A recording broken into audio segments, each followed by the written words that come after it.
So excited to be starting my no rules compost pile. So for this, it kind of started out as a little DIY. My mom had this children's like sandbox that has a removable lid, so we decided to use that since it was large enough to start our fruit, vegetables, scrap, meat, everything no rule compost. So what you see me doing here is just poking some ventilation holes throughout the whole thing because it is sort of a thick plastic. I want it to provide plenty of ventilation, so I'm just going around the base of it, and then I'm also going to be poking some holes along the side. I decided to flip it over right side up in order to poke the holes on the side because it was kind of like a double lining thing they had going on. So I just poked these holes all the way along the inside of the sandbox. I decided to put the compost in this bin, just being that we have a lot of wildlife in the area, dogs and cats, and we definitely don't want them to get inside of it.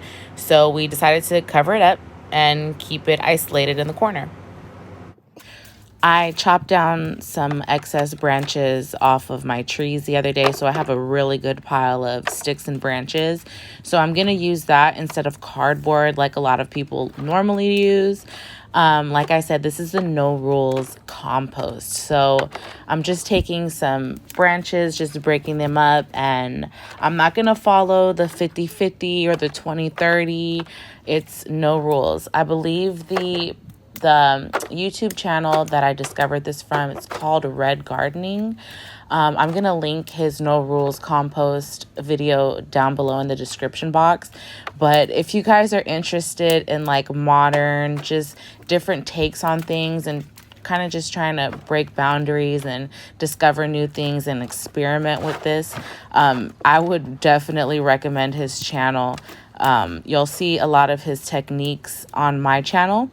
And so, yeah, I'm just taking these branches apart and putting them on the bottom of the sandbox. So I just gathered up some of these free fruits and vegetables that my mom got from the food pantry. As you can see, it's already starting to break down.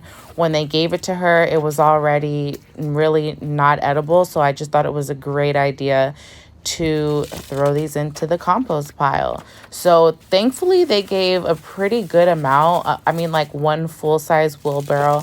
I'll insert the video throughout this video, but I'll show you guys how much stuff I actually got. But anyways, let me get back to the no rules compost. So I just put some spinach in there, broke up the celery.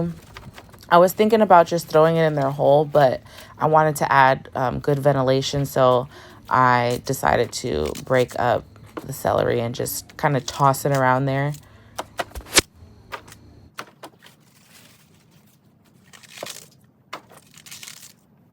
So since that is a lot of leafy greens and water, they hold a lot of water, I decided to add another layer of browns just so that I can, somewhat even out the process.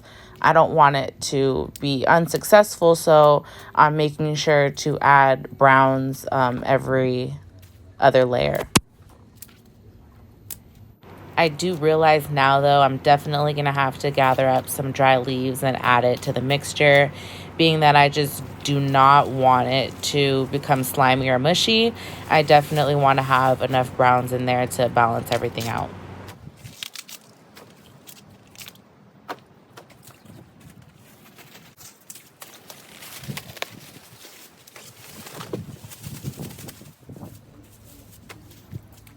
All of these onion guys were either mushy, stinky, mildewed, just not good. So don't be alarmed by the amount that I'm throwing in there. Like, oh my gosh, she could be using those.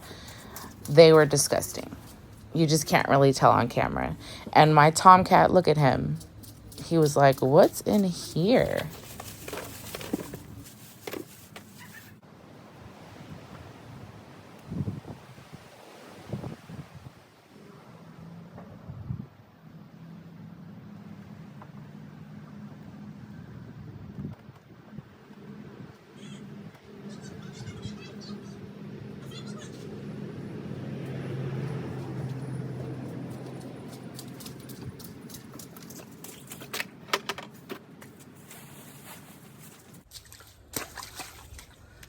So why I have a knife is because some of this stuff is whole and I don't know how well it'll break down like that. This is my first time, so I'm just gonna hack some of it up.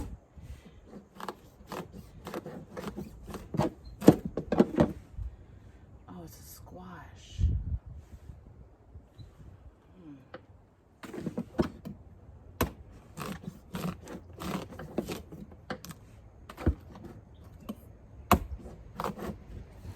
If you're wondering why I'm wasting that squash, I'm really not wasting it. Look at the condition that they were in when we got them. I also wanted to add in just real quick, this is a great way to regulate your waste management within your household. Instead of just throwing a lot of your scraps in the garbage, just throw them in your no rules compost.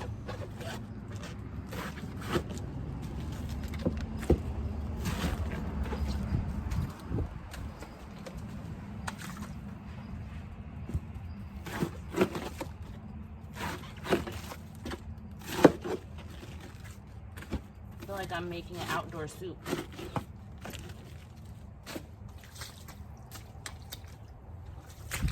Do y'all know what these are? I have no idea. They smell kind of peppery.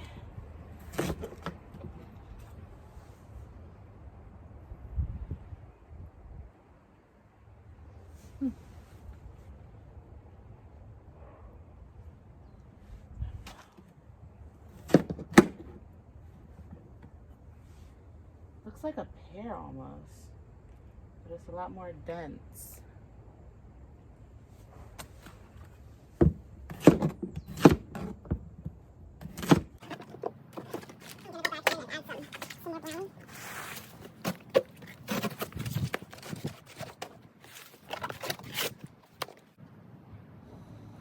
So the whole concept of this no rules compost is exactly that, no rules. The only one rule that you must follow in my belief and in a lot of other people's belief is that you have to add brown. So you have to either add your dry leaves, your branches, your sticks, your dry grass clippings.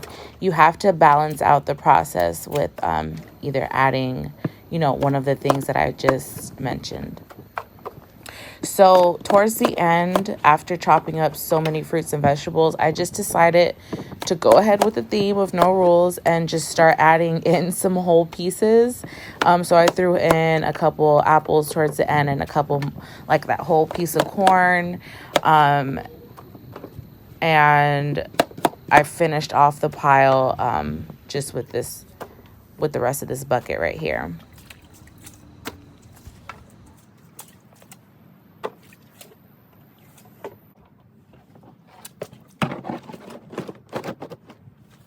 So when I first started this compost, I did not want to add meat because I just wasn't sure yet. I hadn't made my final decision, but after doing a little bit more research, I decided that I wanted to add meat because, like I said, this is no rules compost. So it's 100% an experiment.